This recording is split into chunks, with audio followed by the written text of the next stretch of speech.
हाँ जी बच्चों, हम पढ़ रहे हैं इलेक्ट्रोस्टैटिक्स। इलेक्ट्रोस्टैटिक्स में जो हमारा टॉपिक चल रहा है that is Gauss's law.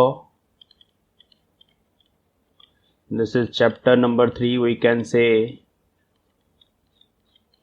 NCERT के हिसाब से ये चैप्टर 1 है, जिसमें है हमारे पास इलेक्ट्रिक चार्ज। चैप्टर का नाम है इलेक्ट्रिक चार्ज एंड फील्ड। ठीक है जी। तो इस चैप्टर में हमने गॉस लॉ स्टार्ट किया था, जिसमें लास्ट लेक्चर में हम लोगों ने स्टडी किया था कि how to use Gauss law to find the electric field of symmetrical charge distribution like a long wire. Long wire की इलेक्ट्रिक फील्ड, अगर एक वायर पे पॉजिटिव चार्ज है और लैम्डा उसकी लीनियर चार्ज डेंसिटी है, means the charge per unit length is lambda, तो किसी भी पॉइंट पी पर जो इलेक्ट्रिक फील्ड होगी उस पॉइंट का डिस्टेंस वायर से स्मॉल आर है, तो electric field away from the wire होगी अगर पॉजिटिव चार्ज है, और उसका एक्सप्रेशन होगा E is equal to lambda upon 2 pi epsilon naught r r cap. ये हमने वायर वाली प्रॉब्लम लास्ट लेक्चर में सॉल्व करी थी। इसके साथ साथ हमने सफेरिकल शेल ली थी। अगर हमारे पास एक सफेरिकल शेल है, या इसको हम कंडक्टिंग सफियर भी बोल सकते हैं, मेटल सफियर और कंडक्टिंग सफियर, तो उस केस में भी हमने फाइंड किया था कि भाई इस कंडक्टिंग सफियर के अंदर इलेक्ट्रिक फील्ड ज़ीरो होती है और इसके बाहर जितना भी चार्ज हम इसको देते हैं वो सारा चार्ज इसके सरफेस पे आ जाता है बच्चों, और जो इलेक्ट्रिक फील्ड होती है वो इसके सरफेस पे होती है, सरफेस से होती है और सरफेस से बाहर होती है। तो किसी भी पॉइंट P पर अगर वो पॉइंट सेंटर से R डिस्टेंस पर है, तो उस P पॉइंट पर जो इलेक्ट्रिक फील्ड है उसकी डायरेक्शन रेडियली आउटवर्ड होगी, और वो इलेक्ट्रिक फील्ड होगी K Q by small r square r cap. This is like point charge. और यहाँ पर जो Q है charge, that is actually surface charge density into 4 pi r square, where capital R is the radius of this spherical body. तो यहाँ पर हम Q को ये सब्स्टिट्यूट कर सकते हैं और हमारे पास एक और एक्सप्रेशन आ जाएगा। और इसके सरफेस पर जो इलेक्ट्रिक फील्ड होती है, electric field at the surface, वो हम फाइंड करते हैं यहाँ पर स्मॉल r को कैपिटल R सब्स्टिट्यूट करके, and that is k q by capital R square r cap इसके सरफेस पर। और इन टर्म्स ऑफ सिग्मा और एप्सिलॉन नॉट अगर हमें लिखना है तो that is sigma by 2 epsilon naught r cap. तो ये सारी चीज़ें हमने प्रीवियस लेक्चर्स में फाइंड करी थी। यहाँ पर जो Q है बच्चे, that is the charge given to this conducting body. अभी आज के लेक्चर में हम दो और एप्लीकेशंस करेंगे, उसमें थिन शीट होगी और एक थिक शीट होगी। इन दोनों शीट्स की इलेक्ट्रिक फील्ड हम फाइंड करेंगे at a point near the sheet. तो जो एप्लीकेशन है उसकी स्टेटमेंट बच्चे ये है, the third application is electric field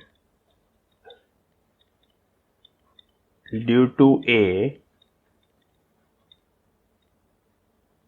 uniformly charged infinite sheet having surface charge density sigma by Gauss law. तो हम गॉस लॉ की हेल्प से अभी एक इनफाइनाइट शीट, अब मैंने आपको बताया था बच्चों कि इनफाइनाइट शीट का मतलब ये नहीं होता कि शीट के जो डायमेंशंस हैं दे आर इनफाइनाइट। इसका मतलब बच्चे ये होता है कि जो ऑब्जर्वेशन पॉइंट है वो शीट के बिल्कुल पास है। आप देखिए, अगर आपके पास इस साइज की भी एक शीट है, ऐसी शीट है आपके पास, और अगर आप इसको बिल्कुल पास से यहां से अगर आप ऑब्जर्व करें इस शीट को, तो आपको शीट की बाउंड्रीज नजर नहीं आएंगी। दीवार के पास चले जाओ, बिल्कुल दीवार को देखो, तो आपको वहां पर एक इनफाइनाइट डिस्ट्रीब्यूशन ऑफ वॉल या इनफाइनाइट डिस्ट्रीब्यूशन ऑफ चार्ज नजर आएगी अगर ये ऑब्जर्वेशन पॉइंट शीट के बहुत ज्यादा पास है। मींस अगर शीट के डायमेंशंस बहुत ज्यादा बड़े हैं as compared to the distance of observation point, then we say this is infinite sheet. तो उस केस में अभी हमने गॉस लॉ की हेल्प लेनी है, और गॉस लॉ की हेल्प लेके हमने उसकी इलेक्ट्रिक फील्ड फाइंड करनी है। तो ये हमारी सिचुएशन है बच्चे। मैं यहां पर शीट ड्रॉ कर रहा हूं। This is sheet of charge it has positive charge which is uniformly distributed over its surface, और जो सरफेस चार्ज डेंसिटी है सिग्मा वो यहाँ पर पॉजिटिव रहेगी, sigma surface charge density. And we have to find the electric field due to this charge distribution, let us suppose at this point P. तो सबसे पहले हमारा काम होता है बच्चों कि हम गॉसियन सरफेस ड्रॉ करें. अब ये शीट का अगर क्रॉस सेक्शनल व्यू देखना चाहते हो, वैसे तो ये शीट ऐसे नजर आएगी, लेकिन अगर आप बिल्कुल फ्रंट से देखेंगे तो it will like a straight line. इस तरह से भी शीट को हम रिप्रेजेंट करते हैं और कभी कभी ऐसे भी रिप्रेजेंट करते हैं. अगर हम सिंगल लाइन से रिप्रेजेंट करते हैं तो थिन शीट है, और अगर हम दो लाइन से इसको रिप्रेजेंट करते हैं लाइक दिस डबलिंग करके, तो वो हमारे पास थिक शीट होती है. और थिक शीट के केस में बच्चे जो चार्ज होता है वो दोनों सरफेसेस पे डिस्ट्रीब्यूट होता है, ये हम इसके बाद स्टडी करते हैं. इसको थिक शीट बोलेंगे, और ये वाली जो है इस तरह से अगर रिप्रेजेंट करेंगे तो थिन शीट बोलेंगे. अब थिन शीट का मतलब क्या होता है? थिन शीट का अगर आप टेक्निकली देखना चाहते हो तो this is called basically it is a single layer of charge, single layer of charge. और जो थिक शीट है उसमें दो लेयर्स होती है चार्ज की, टू लेयर्स. और ये जो टू लेयर्स ऑफ चार्ज हैं वो एक ही तरह की होती है. अगर थिन शीट है मतलब दोनों तरफ पॉजिटिव चार्ज ही होगा, थिक शीट है तो, and it is they are actually two layers of charge. तो अभी हम थिन शीट वाला कॉन्सेप्ट करने वाले हैं, सिंगल लेयर ऑफ चार्ज. तो जो सबसे पहला काम बच्चे हमारा होता है, we have to draw a Gaussian surface, Gaussian surface of cylindrical shape. यहां पर हम सिलेंड्रिकल शेप का बनाएंगे ताकि इलेक्ट्रिक फील्ड या तो उसके पैरेलल हो हर किसी सरफेस के, या परपेंडिकुलर हो. अभी हम जब बनाएंगे तो आपको पता चलेगा. And it should pass through point P. This is very important कि ऑब्जर्वेशन पॉइंट से वो पास करना चाहिए. तो अभी जो मैं यहां पर बनाने वाला हूं वो पॉइंट P से पास करने वाला गॉसियन सरफेस वो ये है. दोनों तरफ बनाएंगे इस तरह से, शीट को काट के ये ऐसे चलेगा, ऐसे निकलेगा ये surface, and it should pass through point P. Okay, तो यहां पर जो ऑब्जर्वेशन पॉइंट अभी मैंने इस साइड बनाया है, ऑब्जर्वेशन पॉइंट दोनों तरफ हो सकता है शीट के केस में, क्योंकि जो इलेक्ट्रिक फील्ड की डिस्ट्रीब्यूशन है, जो इलेक्ट्रिक फील्ड का पैटर्न है वो दोनों डायरेक्शंस में सेम होता है जब हम इस तरह की शीट की बात करते हैं. तो ये जो सिलेंडर है ये शीट को काट के निकल रहा है, और जहां पर इस सिलेंडर का area late us suppose capital A है, तो जैसे ही वो शीट में से निकलेगा यहां पर एक सर्कल बनेगा.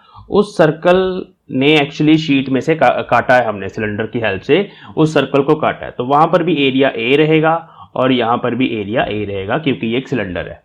अब यहां पर डिस्टेंस ऑफ ऑब्जर्वेशन पॉइंट जो है वो मैटर नहीं करता. अभी हम करते हैं इसको तो आपको समझ आएगा कैसे मैटर नहीं करता. अगर हम इलेक्ट्रिक फील्ड पैटर्न की बात करें तो electric field due to positive charge P point पर अगर बनाएं तो इस तरफ बनेगी आउटवर्ड. वो आपको ऑलरेडी पता है, पॉजिटिव चार्ज की electric field away from the charge होती है. और अगर इस पॉइंट पे बनाए, P डैश पॉइंट मान लेते हैं इसको, अगर यहां पर इलेक्ट्रिक फील्ड बनाए तो वो इस तरफ बनेगी, E वेक्टर. ठीक है जी. तो दोनों तरफ जो इलेक्ट्रिक फील्ड है पॉजिटिव शीट की वो रेडियली आउटवर्ड बनती है. ओके, अब यहां पर हमने वैसे ही गॉस लॉ लिखना है, तो we can write by Gauss law जो क्लोज सरफेस इंटीग्रल है इलेक्ट्रिक फ्लक्स का, this is called electric flux, total electric flux, that is Q enclosed by what, by Gaussian surface. कि उस गॉसियन सरफेस ने कितना चार्ज इनक्लोज किया है divided by epsilon not in vacuum. तो यहां पर हमने इसको सॉल्व करना है. जैसे कि लास्ट केस में हमने देखा था कि सिलेंडर में हमारे पास 3 ओपन सरफेसेस होते हैं. Let us suppose this is your DS1, ये जो फर्स्ट फ्लैट सरफेस है, late us suppose this is DS1 vector in this direction, और यहां पर हमारे पास इस तरफ है DS2 वेक्टर, और जो रेडियली अप है जो कर्व्ड सरफेस के ऊपर है वो इस तरफ ऊपर की तरफ आएगा DS3 वेक्टर. ठीक है जी. अब इन सबके एंगल्स इलेक्ट्रिक फील्ड के साथ देखेंगे, और जो नेक्स्ट स्टेप है उसमें हम इस क्लोज सरफेस इंटीग्रल को ओपन फॉर्म में लिखेंगे. For S1 E dot DS1, then for surface S2 E dot DS2, and at last S3 E dot DS3 is equal to Q enclosed by epsilon naught. अब ds1 और electric field इन दोनों में जो angle है theta वो 0 degree है, तो cos 0 1 हो जाएगा। यहां पर हमारे पास बनेगा e इंटेग्रल से बाहर ds1। ds2 के लिए हमारे पास अगेन जो एंगल थीटा बनेगा इन electric field and surface area वो हमारे पास 0 डिग्री बनेगा। वो 0 डिग्री इसीलिए बनेगा क्योंकि दोनों की डायरेक्शन सेम है। अगेन e जो है वो इंटीग्रेशन से बाहर आ जाएगा and you will get ds2 here. और लास्ट में जो ds3 सरफेस है, देखिए वो अप ऊपर की तरफ है। ds3 की डायरेक्शन बच्चे इस तरफ है, ऊपर की तरफ, बट इलेक्ट्रिक फील्ड या तो इस तरफ है या इस तरफ है, तो ऑलवेज एंगल इज 90 डिग्री। इसका मतलब है कि यहां पर ये वाली जो टर्म है वो 0 हो जाएगी। As for ds3 your theta is 90 degree, तो वो 0 हो जाएगी। And what is Q enclose now? अभी हमने देखना है कि सिलेंडर के अंदर कितना चार्ज है। क्यू इनक्लोज्ड का मतलब है गॉसियन सरफेस के अंदर वाला चार्ज। तो अभी आप देख सकते हैं कि यहां पर जो एरिया क्रॉस हो रहा है, एरिया ऑफ क्रॉस सेक्शन, वो ए है और सिग्मा यहां पर सरफेस चार्ज डेंसिटी है। तो जो डेफिनेशन है वो हमें बताती है कि जो चार्ज होगा q that is surface charge density into area. तो q enclosed is sigma into A divide by epsilon naught. Okay, now what is the integration of ds1? जब आप इस ds1 को इंटीग्रेट करेंगे यहां पर, तो वो आपको ये कंप्लीट एरिया, ये वाला एरिया जिसको हमने a माना था, area of cross section of cylinder, वो हमारे पास आ जाएगा यहां पर। तो यहां पर जब हम उसको ऐड करेंगे, यहां पर बनेगा e into A plus for again second surface के लिए भी हमारे पास फिर से ये एरिया a आएगा। जब आप ds2 को इंटीग्रेट करेंगे तो यहां पर फिर से a आएगा और ये sigma a by epsilon naught. तो यहां बन गया 2EA is equal to sigma A by epsilon naught. A से A कैंसिल हो जाएगा, which implies that I will change colour for the result. तो E is equal to sigma by 2 epsilon naught i cap. I cap या कौन सी direction है इसके बारे में बाद में बात करते हैं। अभी के लिए ये मैग्नीट्यूड है इलेक्ट्रिक फील्ड का, डायरेक्शन की अभी बात करते हैं। तो शीट के दोनों साइड, चाहे वो पॉइंट P यहां पर है, चाहे वो पॉइंट P इस तरफ है, जो इलेक्ट्रिक फील्ड होगी वो ये होगी। अब आप ध्यान से देखें, ये जो इलेक्ट्रिक फील्ड है ये एक यूनिफॉर्म इलेक्ट्रिक फील्ड है, क्योंकि ये डिस्टेंस पे डिपेंड नहीं कर रही। हमने यहां पर लेंथ ऑफ सिलेंडर कंसीडर ही नहीं किया। क्यों नहीं कंसीडर किया? क्योंकि ds3 की इंटीग्रेशन 0 होने वाली थी, कर्व्ड सरफेस एरिया की इंटीग्रेशन 0 होने वाली है, तो वो लेंथ मैटर नहीं करेगी। तो हमारे पास इस केस में जो 2πrl आता है ना, जो सरफेस एरिया लेते हैं ds3 का, उसकी कॉन्ट्रीब्यूशन 0 है, क्योंकि इलेक्ट्रिक फील्ड इस एरिया वेक्टर के हमेशा परपेंडिकुलर है, जैसे कि हमारी चार्ज डिस्ट्रीब्यूशन है। इसलिए ये वाली जो इलेक्ट्रिक फील्ड है बच्चों, वो डिस्टेंस पे डिपेंड नहीं करती। मीन्स जब तक आपकी शीट इनफाइनाइट है, इनफाइनाइट होने का मतलब है बहुत बड़ी है as compared to the distance of observation point from the sheet, in that case you will use this result, the electric field due to a single layer of charge, that is thin sheet, is equal to sigma by 2 epsilon naught. Let us now discuss the direction of this electric field. देखिए, तो जो result है हमारा वो ये है कि अगर आपके पास एक सिंगल लेयर है चार्ज की, लाइक दिस, ये हमारे पास एक सिंगल लेयर है चार्ज की, पॉजिटिव चार्ज हमने कंसिडर कर लिया, और बहुत बड़ी लेयर है, इनफाइनाइट इसकी डायमेंशंस हैं। ये मैं क्रॉस सेक्शन बना रहा हूं यहां पर। तो इस पॉइंट P पर जो इलेक्ट्रिक फील्ड होगी वो इस तरफ होगी, और वो होगी सिग्मा बाय 2 एप्सिलॉन नॉट। और आप आई कैप साथ में लगा सकते हैं डायरेक्शन के लिए, क्योंकि डायरेक्शन राइट वाली साइड है जिस तरफ हम जनरली एक्स एक्सिस मानते हैं। ये y है, ये z है। ओके, अगर ये पॉइंट ऑफ ऑब्जर्वेशन यहां होता, late us suppose P2 point होता, तो उस केस में इलेक्ट्रिक फील्ड का मैग्नीट्यूड सेम रहना है, sigma by 2 epsilon not, but जो डायरेक्शन है वो नेगेटिव एक्स एक्सिस वाली आ गई है, इसलिए माइनस आई कैप। तो नेगेटिव साइन बच्चे यहां पर सिर्फ और सिर्फ डायरेक्शन के बारे में बताता है। तो शीट के दोनों तरफ जो इलेक्ट्रिक फील्ड होगी वो रेडियली आउटवर्ड होगी। अगर हमारे पास शीट जो है, सिंगल शीट या सिंगल लेयर ऑफ चार्ज जो है, अगर उस पे पॉजिटिव की जगह हमारे पास let us suppose negative charge होता इस तरह से, और आपके पास ये ऑब्जर्वेशन पॉइंट है P1, तो इस P1 पॉइंट पर इलेक्ट्रिक फील्ड इस तरफ होगी टुवर्ड्स द शीट, और लेट अस सपोज एक पॉइंट यहां है P2, उस P2 पॉइंट पर इलेक्ट्रिक फील्ड इस तरफ होगी टुवर्ड्स द शीट। तो इस केस में राइट हैंड साइड वाला पॉइंट, ये पॉइंट हमारा राइट हैंड साइड है और ये आपकी लेफ्ट हैंड साइड है। तो राइट हैंड साइड वाले पॉइंट की जो इलेक्ट्रिक फील्ड होती है बच्चे, वो होगी sigma by 2 epsilon not minus i cap. ये माइनस साइन यहां पर इस इलेक्ट्रिक फील्ड वेक्टर की डायरेक्शन बताता है। Magnitude sigma by 2 epsilon not ही रहेगा और यहां पर जो इलेक्ट्रिक फील्ड है वो बनेगी sigma by 2 epsilon naught i cap, क्योंकि इसकी डायरेक्शन एक्स एक्सिस वाली है जो कि इस तरफ हम जनरली कंसीडर करते हैं। ठीक है, तो राइट लेफ्ट का आपने ध्यान रखना है। अब अगर ये शीट मान लेते हैं ऐसे पड़ी होती तो ये डायरेक्शन ही बस आपको बनानी आनी चाहिए, इसके ऊपर बेस्ड बहुत सारे क्वेश्चन आ जाते हैं। देखिए लेट अस सपोज शीट जो है वो इस तरह से पड़ी होती ऐसे और इस पे पॉजिटिव चार्ज है। अब इसकी इलेक्ट्रिक फील्ड अगर पूछा जाए इसके बिल्कुल सामने यहां पर किस तरफ होगी, तो होगी नहीं, इसकी इलेक्ट्रिक फील्ड जीरो है क्योंकि यहां पर इस थिन लेयर पे यहां पर कोई चार्ज नहीं है। यहां अगर पॉइंट होता तब भी इलेक्ट्रिक फील्ड जीरो है, फ्रंट पे होता लाइक हेयर तब भी इलेक्ट्रिक फील्ड जीरो है, इस तरफ कोई इलेक्ट्रिक फील्ड नहीं है, इस तरफ भी कोई इलेक्ट्रिक फील्ड नहीं होगी क्योंकि वो बहुत थिन लेयर्स हैं, वहां पर कोई चार्ज डिस्ट्रीब्यूटेड नहीं है। इलेक्ट्रिक फील्ड होगी above the sheet and below the sheet. तो above the sheet electric field ऊपर की तरफ बनेगी which is sigma by 2 epsilon naught j cap, क्योंकि ऊपर हम वाई एक्सिस लेते हैं, एंड बिलो द शीट जो इलेक्ट्रिक फील्ड होगी वो डाउनवर्ड होगी और वो होगी sigma by 2 epsilon naught with negative sign j cap.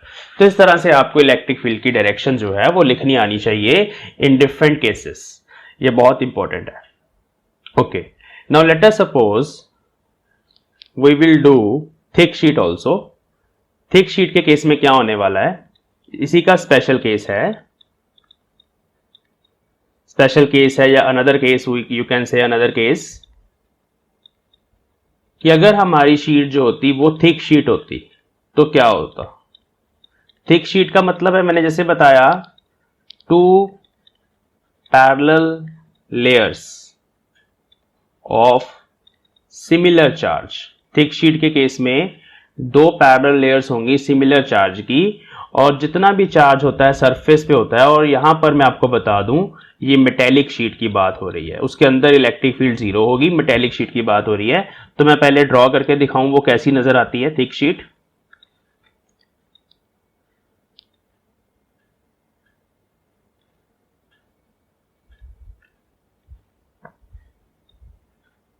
Like this.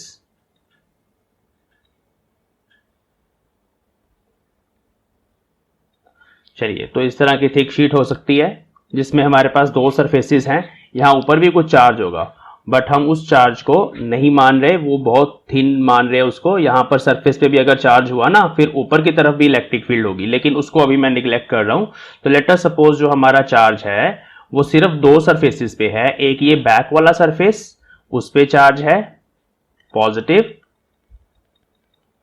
और एक ये फ्रंट वाला सरफेस इस पे चार्ज है पॉजिटिव। अब ध्यान से देखेंगे जो अभी हमने डेरिवेशन की है, गॉस लॉ अप्लाई किया है, प्रॉब्लम जो सॉल्व करी है उसमें हमने जैसे अभी ये सिलेंडर बनाया था गॉसियन सरफेस, अभी वो गॉसियन सरफेस इस शीट को 2 जगह पर क्रॉस करके निकलेगा। एक इस सरफेस पे क्रॉस करके निकलेगा, काटेगा उसको, यहां पर चार्ज इनक्लोज होगा, और एक इस सरफेस पर, यहां पर पीछे वाले सरफेस पर भी, यहां पर भी चार्ज इनक्लोज होगा। तो क्या होने वाला अभी हमारे पास, बाकी सब वैसे ही है, ds1 वेक्टर इस तरफ, ds2 वेक्टर इस तरफ, ds3 vector above the sheet अब ऑन द कर्व्ड सरफेस इस तरफ, वो सारी इंटीग्रेशन जीरो होगी, ds3 की इंटीग्रेशन जीरो होगी। लेकिन यहां पर जो ये इक्वेशन थी e ds1 plus e ds2, इस इक्वेशन में जो q इनक्लोज था सामने वो आएगा अभी 2 times sigma into a divide by epsilon naught. Why 2 times, देखिए एक ये सरफेस है यहां पर जो शीट को क्रॉस कर रहा है, तो यहां पर चार्ज q है, q1 मान लेते हैं, वो सिग्मा इंटू ए है, और ये जो दूसरा सरफेस है यहां पर एक और चार्ज इनक्लोज्ड है q2, वो भी सिग्मा इंटू ए है। Total charge enclosed by the cylinder जो है वो इन दोनों का सम है, तो वो 2 सिग्मा ए है। तो ये इंपॉर्टेंट चीज है। तो जितनी बार भी एक सिलेंडर काट के निकलेगा इस तरह की प्रॉब्लम में, उस हिसाब से हमारे पास टोटल चार्ज निकलेगा। अगर यहां पर 3 लेयर्स होती सेम चार्ज की, 3 layers like this, positive positive positive, let us suppose we have 3 layers, तब उस केस में अगर आप गॉसियन सरफेस ऐसे ड्रॉ करते तो वो गॉसियन सरफेस इन तीनों शीट्स को काट के निकलता।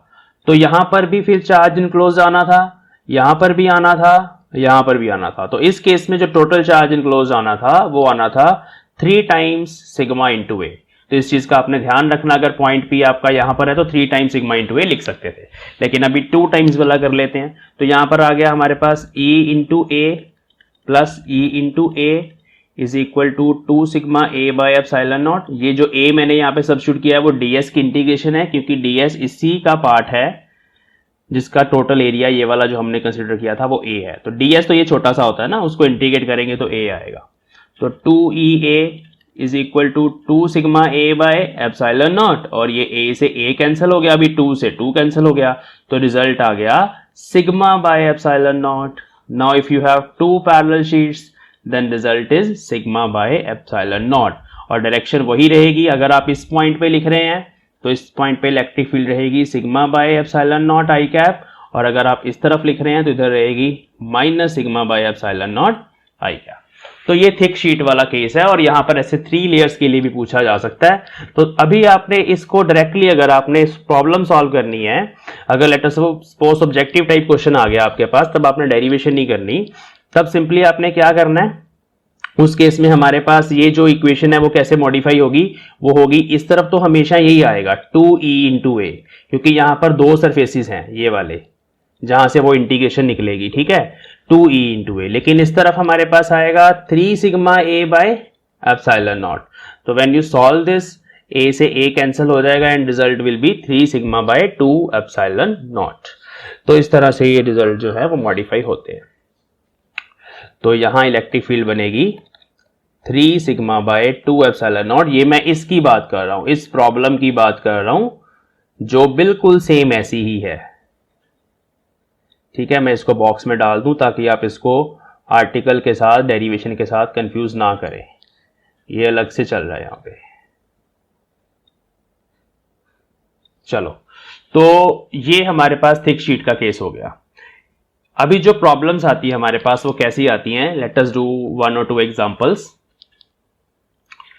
Late us suppose we have 2 sheets, thin sheets, positive charge एक के ऊपर, सरफेस चार्ज डेंसिटी सिग्मा, और जो दूसरी शीट है वो ब्लू कलर की है, उस पे हमारे पास जो चार्ज है वो है माइनस सिग्मा, ठीक है जी, नेगेटिव चार्ज। तो इस तरह की 2 शीट्स हैं। अगर अच्छा डायग्राम बनाना है तो अच्छा बना लेते हैं, थोड़ा सा ऐसे बना देते हैं।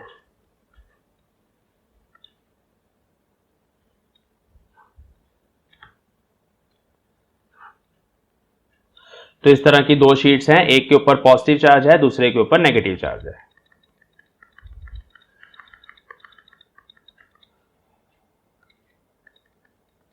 Now the example says कि you have to find the electric field, net electric field at point P1, at point P2 and at point P3। बहुत ध्यान से करने वाला क्वेश्चन है। 2 शीट्स हैं, एक के ऊपर नेगेटिव चार्ज है, दूसरी के ऊपर पॉजिटिव चार्ज है, और हमें क्या करना है, हमें इलेक्ट्रिक फील्ड इन तीनों पॉइंट्स पर फाइंड करनी है। चलिए ध्यान से सुनेंगे। देखिए, पहले P1 पॉइंट पे पकड़ लो आप, इन दोनों को छोड़ दो, इन दोनों पॉइंट्स के बारे में नहीं सोचना, सिर्फ 2 शीट्स देखनी है और P1 पॉइंट देखना है। अभी जैसे कि आपको पता है यू हैव सुपरपोजिशन प्रिंसिपल, है ना। तो सुपरपोजिशन प्रिंसिपल क्या बोलता है, वो बोलता है कि जब आप किसी एक चार्ज डिस्ट्रीब्यूशन की इलेक्ट्रिक फील्ड लिख रहे हैं तब दूसरी को भूल जाओ, फिर जब दूसरी को लिख रहे हो तब पहली को भूल जाओ, फिर दोनों लिख के बाद में उसको वेक्टोरियली ऐड कर दो। तो वही काम हम करेंगे। तो पहले हम first sheet, late us suppose this is your sheet 1 and this is your sheet 2। तो पहले मैं शीट 1 की इलेक्ट्रिक फील्ड लिख रहा हूं, वो किस तरफ बनेगी, ध्यान से सोचना आपने। देखिए, दिस इज नेगेटिव शीट, तो नेगेटिव का इलेक्ट्रिक फील्ड वेक्टर किस तरफ बनता है, टुवर्ड्स द शीट, तो वो इस तरफ बनेगा। This is your E1 vector, ठीक है जी। ओके, ये पॉजिटिव शीट है। पॉजिटिव की जो इलेक्ट्रिक फील्ड बनती है P1 पॉइंट पे ही बनानी है, सुपरपोजिशन प्रिंसिपल लगा रहे हैं, तो वो अवे फ्रॉम द शीट बनती है, पॉजिटिव की डिस्टेंस पे तो डिपेंड ही नहीं करती। ये पॉजिटिव की इलेक्ट्रिक फील्ड E2। अब E1 E2 दोनों के एक्सप्रेशन लिखवाओ, ध्यान से देखो। हाँ जी सर, E1 क्या होगा, sigma by 2 epsilon not, magnitude यही रहता है थिन शीट के केस में, लेकिन E1 की डायरेक्शन देखेंगे वो लेफ्ट हैंड साइड की तरफ है, नेगेटिव x की तरफ, तो यहां आप लगा देंगे minus i cap. Okay, E2 vector लिखवाएं, E2 वेक्टर पॉजिटिव है तो वो बनेगा, ये इस तरफ है, पॉजिटिव डायरेक्शन में है, sigma by 2 epsilon naught i cap, क्योंकि उसकी जो डायरेक्शन है E2 की वो एक्स एक्सिस वाली है।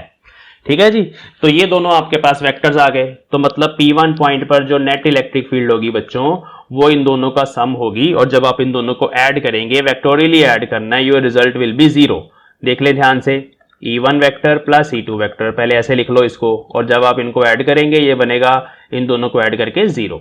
तो मीन्स अगर आपके पास दो ऑपोजिट चार्ज की शीट्स हैं, उसकी राइट हैंड साइड पे नेट इलेक्ट्रिक फील्ड 0 होती है, क्योंकि ये दोनों vector equal in magnitude and in opposite direction है। P3 पर भी सेम ही चीज होगी।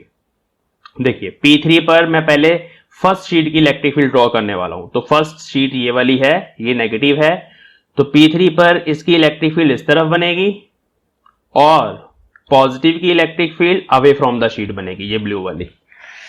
और ये दोनों वेक्टर्स इक्वल इन मैग्नीट्यूड हैं और ऑपोजिट इन डायरेक्शन हैं, तो यहां पर भी नेट इलेक्ट्रिक फील्ड जो बनेगी वो 0 बनेगी। अगर आप चाहते हैं E1 वेक्टर को लिखना ड्यू टू फर्स्ट शीट, तो E1 vector right hand side पे जा रहा है अभी, यहां पर टुवर्ड्स द शीट बनाना आपने, तो sigma by 2 epsilon naught i cap है, E2 है minus sigma by 2 epsilon naught i cap, ये दोनों कैंसिल हो जाएंगे, रिजल्ट आएगा 0।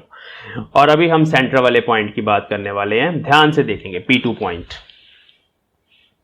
E1 की इलेक्ट्रिक फील्ड, फर्स्ट शीट की इलेक्ट्रिक फील्ड, इसकी टुवर्ड्स द शीट वेक्टर बनाने वाला हूं मैं। सोच लो दिमाग में किस तरफ बनेगा, टुवर्ड्स द शीट, ये। तो this is your E1 vector, negative वाला। पॉजिटिव की electric field away from sheet, point यही रहेगा, sheet is point is at right hand side, therefore the electric field away from sheet मतलब इसी direction में, जिस डायरेक्शन में हमारे पास E1 बना है उसी डायरेक्शन में हमारे पास E2 बनेगा। ठीक है, तो अभी यहां E1 E2 दोनों की डायरेक्शन सेम है, तो यहां पर E1 है sigma by 2 epsilon naught i cap, E2 है sigma by 2 epsilon naught i cap. जब हम दोनों को ऐड कर देंगे तो E नेट आ जाएगा आपके पास, वो बनेगा सिग्मा बाय, इन दोनों को ऐड करना भी कैंसिल नहीं होंगे, ये sigma by epsilon naught i cap आ जाएगा। And this is the electric field in between two oppositely charged infinite sheets. Very important result, जब हम कैपेसिटर वाला चैप्टर पढ़ेंगे तब ये रिजल्ट हमारे बहुत काम आने वाला है। Now we will draw electric field lines. तो ये दो शीट्स थी, एक पॉजिटिव शीट एक नेगेटिव शीट, और ये इलेक्ट्रिक फील्ड डिस्टेंस पे डिपेंड नहीं करती, तो इसलिए जो इसकी इलेक्ट्रिक फील्ड लाइंस आएंगी वो इस तरह से इक्वी डिस्टेंस आएंगी, starting from positive end at negative, always perpendicular to the surface of conductors. और क्योंकि ये यूनिफॉर्म इलेक्ट्रिक फील्ड है, इसका मतलब spacing will be same at each and every point, the spacing between these lines will be same. और जो electric field है याद रखेंगे between the sheets sigma by epsilon naught होता है, where sigma is the surface charge density, और जो equal है दोनों शीट्स पे।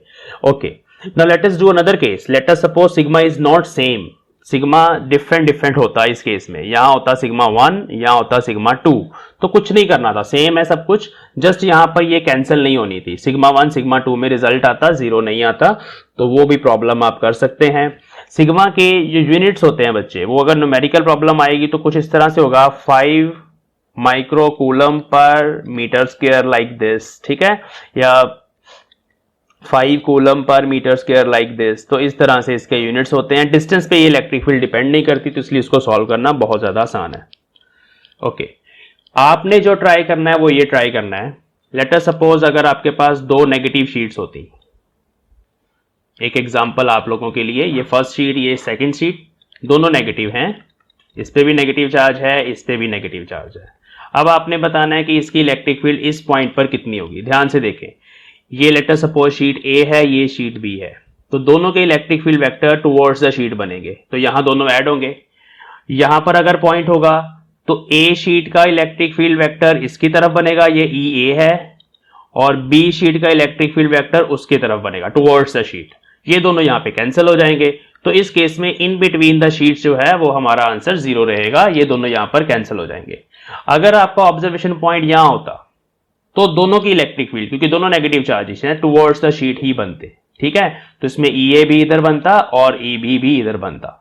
तो यहां पर नेट इलेक्ट्रिक फील्ड आएगी sigma by epsilon naught i cap with minus sign, यहां आएगी सिग्मा बाय एप्सिलॉन नॉट, यहां माइनस नहीं यहां प्लस साइन, यहां माइनस क्योंकि टुवर्ड्स नेगेटिव एक्स एक्सिस, और यहां पर इलेक्ट्रिक फील्ड 0 आएगी।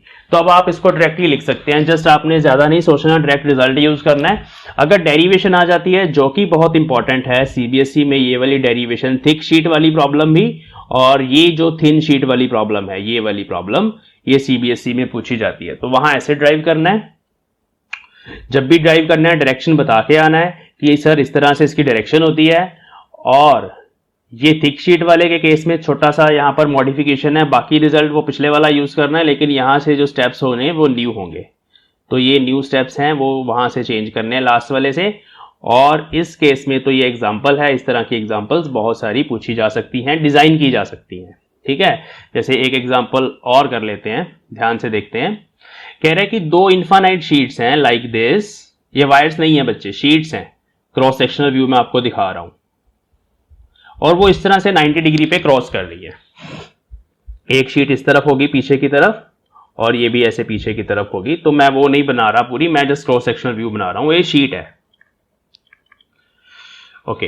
अब वो कह रहा है कि भाई ये जो परपेंडिकुलर वाली शीट है, इस पे पॉजिटिव चार्ज है, सिग्मा सरफेस चार्ज डेंसिटी है, और जो नीचे वाली शीट है उस पे नेगेटिव चार्ज है और सिग्मा सरफेस चार्ज डेंसिटी है। And here is point P, and you have to find the net electric field at this point. Okay, पहले पॉजिटिव की इलेक्ट्रिक फील्ड ड्रॉ कर लेते हैं बच्चे, वो इस तरफ आएगी, E1 वेक्टर, इसको लिखना चाहते हैं sigma by 2 epsilon naught i cap, direction भी लिख देनी है और मैग्नीट्यूड तो याद रखना है कि सिर्फ इतना है। नेगेटिव की इलेक्ट्रिक फील्ड, स्काई ब्लू की इलेक्ट्रिक फील्ड डाउनवर्ड डायरेक्शन में बनेगी, टुवर्ड्स द शीट, ठीक है। This is your E2 vector, ये नीचे की तरफ बनेगा। अभी आपके पास दो वेक्टर्स हैं, ये वाला भी जो वेक्टर है अगर उसको लिखना चाहते हैं sigma by 2 epsilon naught j cap with minus sign, क्योंकि डाउनवर्ड डायरेक्शन में है। And what is net electric field, उसमें आप parallelogram law of vector addition लगाएंगे, ये पैरेललोग्राम आप कंप्लीट करते हैं और ये इधर नेट इलेक्ट्रिक फील्ड आ जाती है ई नेट। तो ई नेट ये होगी। अगर आप ई नेट वेक्टर लिखना चाहते हैं यहाँ पे बच्चों, तो जस्ट दोनों लिख दो, दोनों को वेक्टोरियली ऐड कर दो, sigma by 2 epsilon naught i cap minus sigma by 2 epsilon naught j cap. तो this is the net electric field at this point. और अगर इसका मैग्नीट्यूड पूछा जाए तो दो वेक्टर जब 90 डिग्री पे होते हैं उसका मैग्नीट्यूड कितना होता है बच्चों, उसका मैग्नीट्यूड होता है √2 सिग्मा बाय 2 एप्सिलॉन नॉट, है ना। ये आपको पता ही है, दो वेक्टर से मैग्नीट्यूड के 90 डिग्री पे होंगे तो उसका रिजल्ट √2f निकलेगा। तो ये डायरेक्ट यहां पर रिजल्ट्स इस तरह से लिखे जा सकते हैं। और अगर आपको ये एंगल पूछा जाए, ये एंगल बीटा कितना है, तो आपको पता ही है 45 डिग्री है, क्योंकि दोनों वेक्टर्स का मैग्नीट्यूड सेम है।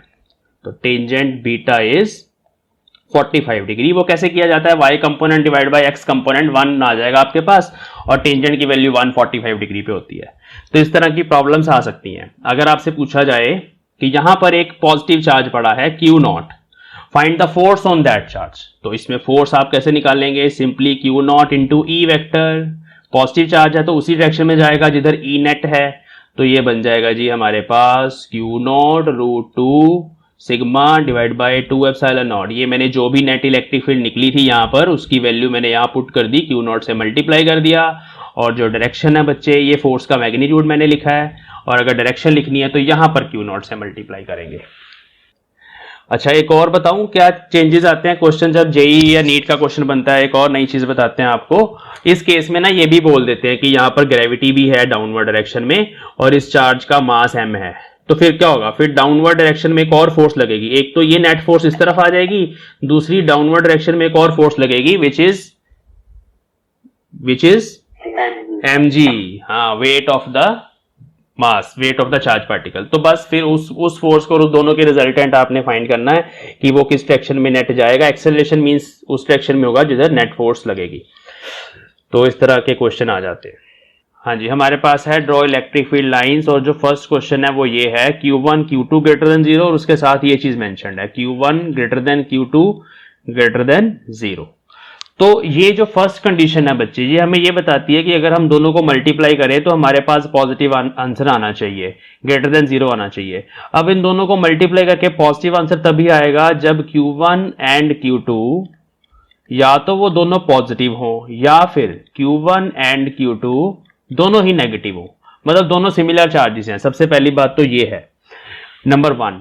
दूसरी कंडीशन हमें ये बता रही है कि ये दोनों ही पॉजिटिव हैं, अकेले अकेले Q1 is greater than 0, Q2 is greater than 0, और उसके साथ साथ जो Q1 है वो Q2 से भी बड़ा है। ये सब चीजें आपने आइडेंटिफाई करनी है। तो एक चार्ज आपने Q1 बनाया और दूसरा चार्ज आपने Q2 बनाया। ये थोड़ा बड़ा है, ये थोड़ा छोटा है, दोनों ही पॉजिटिव हैं क्योंकि दोनों ही ग्रेटर देन 0 हैं और दोनों ही सिमिलर हैं, similar charges as their product is greater than 0। तो अभी यहां पर न्यूट्रल पॉइंट जो होता है, अगर सिमिलर चार्जेस होते हैं, चाहे दोनों पॉजिटिव हो चाहे दोनों नेगेटिव हो, जो न्यूट्रल पॉइंट होता है वो इन बिटवीन द चार्जेस आएगा। वो इसलिए आएगा क्योंकि बच्चों अगर आप यहां पर इन बिटवीन द चार्जेस कोई भी पॉइंट कंसिडर करें, जैसे मैंने ये कंसिडर कर लिया, इस पॉइंट पर फर्स्ट चार्ज की electric field away from charge बनेगी और दूसरे की भी electric field away from charge बनेगी क्योंकि ये दोनों ही पॉजिटिव हैं। अगर ये दोनों नेगेटिव होते तब भी अगर हम पॉइंट इन बिटवीन ले लेते कहीं पर, लेट अस सपोज यहां पॉइंट ले लिया और इस पॉइंट पर अगर मैं पहले चार्ज की इलेक्ट्रिक फील्ड ड्रॉ करूं तो वो टुवर्ड्स द चार्ज होगी क्योंकि ये नेगेटिव है और दूसरे की भी टुवर्ड्स द चार्ज होगी। तो हमें हर केस में ऑपोजिट वेक्टर्स मिल रहे हैं, वेक्टर्स की डायरेक्शन ऑपोजिट है। वो सिर्फ तभी होगा अगर ये point in between the charges lie करे। अगर ये point outside the charges lie करेगा तब ऐसा नहीं होगा, देख लेते हैं करके। अगर ये पॉइंट P डैश यहां पे होता तो क्या होता, पॉजिटिव चार्ज की electric field away from charge बनती और इस पॉजिटिव की भी electric field away from charge बनती, तो दोनों की इलेक्ट्रिक फील्ड ऐड होके हमारे पास राइट हैंड साइड पे आ जाती। मतलब इस पूरे रीजन पर कहीं पर भी न्यूट्रल पॉइंट नहीं है। और अगर हम इस तरफ ले लेते हैं, यहां पर लेट अस सपोज ये है हमारे पास P पॉइंट, तो इस चार्ज की इलेक्ट्रिक फील्ड इधर बनती और दूसरे की भी अवे फ्रॉम चार्ज बनती, तो दोनों की फिर से ऐड हो जाती। तो इस पूरी लाइन पर कहीं पर भी outside the charges neutral point नहीं होता है। तो इसका मतलब यहां पर न्यूट्रल पॉइंट है और इसके साथ साथ पॉजिटिव है, तो इलेक्ट्रिक फील्ड लाइंस इस तरह से बनेगी like this.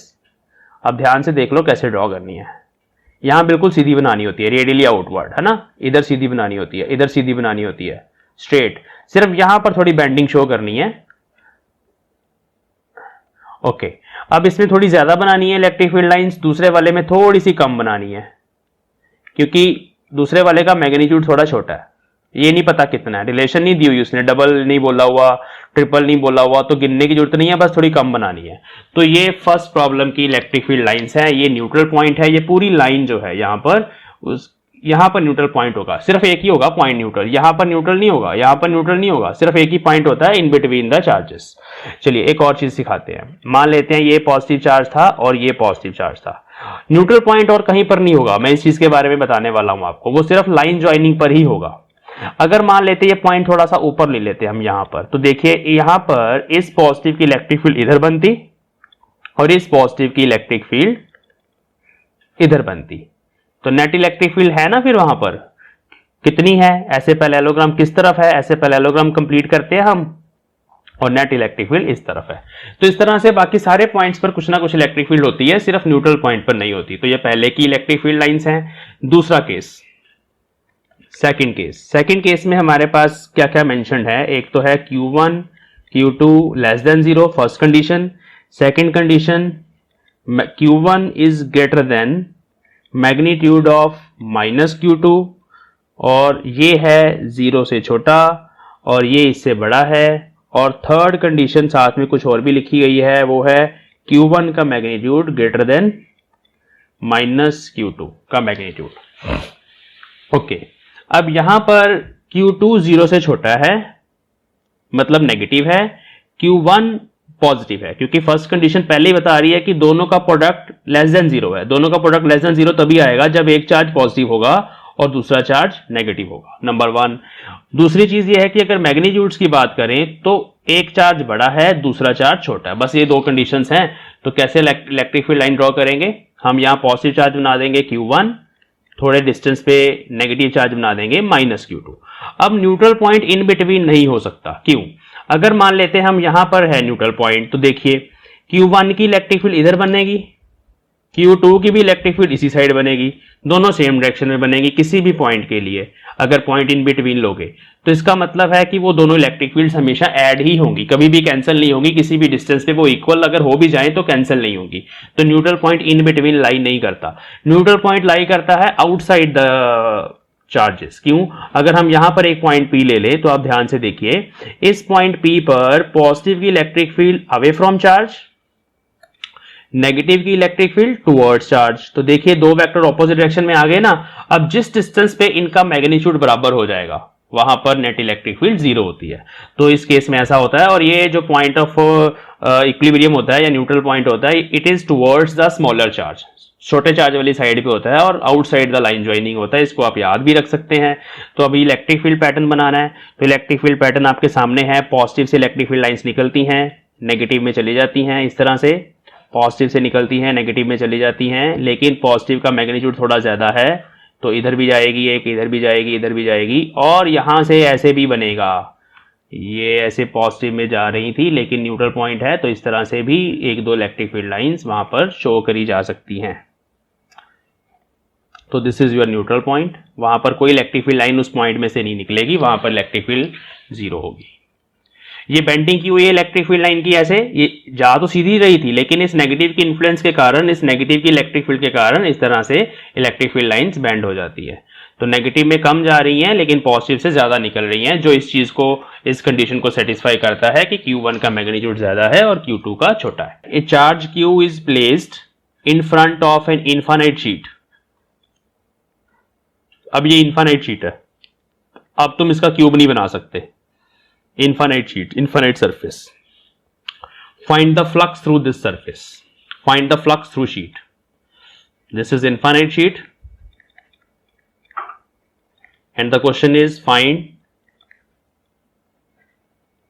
flux through sheet. Okay. अब इस चार्ज के फ्लक्स की अगर बात करें तो इसका फ्लक्स इस तरह से बनेगा।